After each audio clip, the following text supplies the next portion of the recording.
Hi అండి, welcome to our channel. ఈరోజు video వచ్చేసి అన్నం గారెలండి. దాని ప్రాసెస్ ఎలాగో ఇప్పుడు చూసేద్దాం. నా ఛానల్ కనుక మీరు ఫస్ట్ టైం చూస్తున్నట్టయితే కనుక ప్లీజ్ సబ్స్క్రైబ్ చేసుకోండి. అలాగే పక్కనున్న బెల్ ఐకాన్ని క్లిక్ చేయండి. నా నోటిఫికేషన్స్ మీకు వచ్చేస్తాయి. లైక్ చేయడం అస్సలు మర్చిపోద్దండి. మీరు ఒక లైక్ చేయడం వల్ల నా వీడియో చాలామందికి రీచ్ అవుతాయి. ఇప్పుడు ప్రాసెస్లోకి వెళ్ళిపోదామండి. ఇలాగా మిక్సీ గిన్నె తీసుకొని అందులోకి 2 కప్పులు అన్నం వేసుకోవాలండి. ఈ అన్నం అనేది మిగిలిపోయిన అన్నమైనా పర్వాలేదండి, లేదంటే కనుక అప్పటికప్పుడు వండుకునేదైనా సరే పర్వాలేదన్నమాట. ఇలాగ వేసేసుకున్నాక మిక్సీ పట్టుకోవాలండి.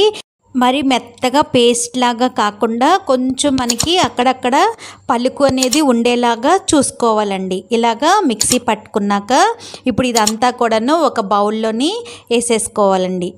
ఇలా మొత్తం అంతా కూడాను వేసేసుకున్నాక ఇప్పుడు ఇందులోకి 1 కప్పు బొంబాయి రవ్వ వేసుకోవాలండి. ఇప్పుడు ఇందులోకి 1 కప్పు పెరుగు వేసుకోవాలి. వేసుకొని ఇప్పుడు ఇదంతా కూడాను బాగా కలిసేలాగా కలుపుకోవాలండి. ఇలా మొత్తం అంతా కూడాను కలిసిపోవాలన్నమాట. అలాగా కలుపుకోవాలి. ఇలా కలిపేసుకున్నాక ఇప్పుడు ఇందులోకి కొంచెం వాటర్ పోసుకుంటూ కలుపుకోవాలండి. మరీ ఇది గట్టిగా కాదు, అలాగని మరీ లూజ్గా కాకుండా చూసుకోవాలండి. మనకి గార్లి పిండి ఎలాగైతే ఉంటుందో అలాగా చూసుకోవాలండి. ఇలాగా కలిపేసుకున్నాక ఇప్పుడు ఇది మూత పెట్టుకొని ఒక 10 నిమిషాలు అలానే పక్కన పెట్టేసుకోవాలండి.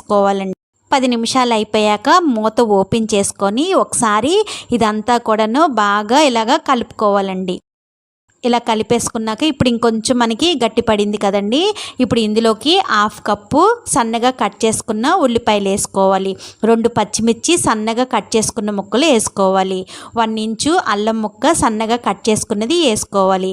ఇప్పుడు ఇందులోకి సన్నగా కట్ చేసుకున్న కొత్తిమీర 2 టేబుల్ స్పూన్లు వేసుకోవాలి. 1 టీ స్పూను జీలకర్ర వేసుకోవాలి. రుచికి సరిపడా ఉప్పు వేసుకోవాలి.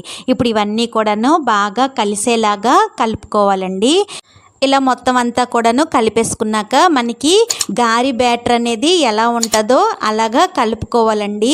మరీ లూజ్గా కాకుండా అలాగని మరీ గట్టిగా కాకుండా కన్సిస్టెన్సీ అనేది మనకి ఇలా ఉండేలాగా చూసుకోవాలండి.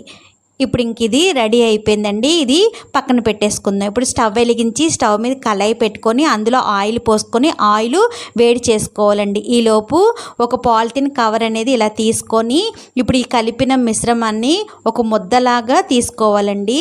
ఇలా తీసుకొని మనం ఈ కవర్ మీద వేసుకొని కొంచెం ప్రెస్ చేసుకొని మధ్యలోని హోల్ పెట్టుకొని గారిలాగా రెడీ చేసుకోవాలండి. ఇప్పుడు ఇది కాగుతున్న నూనెలోని వేసుకోవాలండి.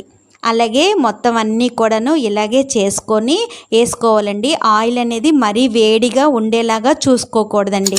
కొంచెం ఆయిల్ వేడెక్కగానే ఇందులో వేసుకోవాలి. వేయంగానే గరిటె పెట్టి తిప్పకుండాను ఇవి మనకి కొంచెం ఇలాగా పైకి తేలిపోయాక ఇప్పుడు ఇవన్నీ కూడా ఇలాగా రెండో వైపుకి టర్న్ చేసుకోవాలండి. ఇలా చేసుకొని వేయించుకుంటూ ఉండాలండి. మంట మీడియం ఫ్లేమ్లోని లో ఫ్లేమ్లోని అడ్జస్ట్ చేసుకుంటూ కలుపుకోవాలండి. ఇవి అన్నీ కూడా ఇలాగ ఏగిపోయాక టిష్యూ ప్లేట్లోకి ఇలా తీసేసుకోవాలండి మొత్తం అన్నీ కూడాను. అలాగే మిగిలిన పిండిని కూడాను ఇలాగే గారెల్లాగా వేసుకొని అవి కూడాను టిష్యూ ప్లేట్లోకి తీసేసుకొని ప్లేట్లోకి సర్వ్ చేసేసుకోవడమేనండి. అంతే అండి, ఎంతో ఈజీగా చాలా టేస్టీగా ఉండే అన్నం గారెలు రెడీ అయిపోయిందండి. నచ్చిందా అండి? ఈ వీడియో కనుక మీకు నచ్చినట్టయితే లైక్ చేయండి, షేర్ చేయండి, మీ ఫ్రెండ్స్కి ఫార్వర్డ్ చేయండి. సబ్స్క్రైబ్ చేసుకోవడం అస్సలు మర్చిపోద్దండి. పక్కనున్న బెల్ ఐకాన్ని క్లిక్ చేయండి. నా నోటిఫికేషన్స్ మీకు వచ్చేస్తాయి. Thanks for watch.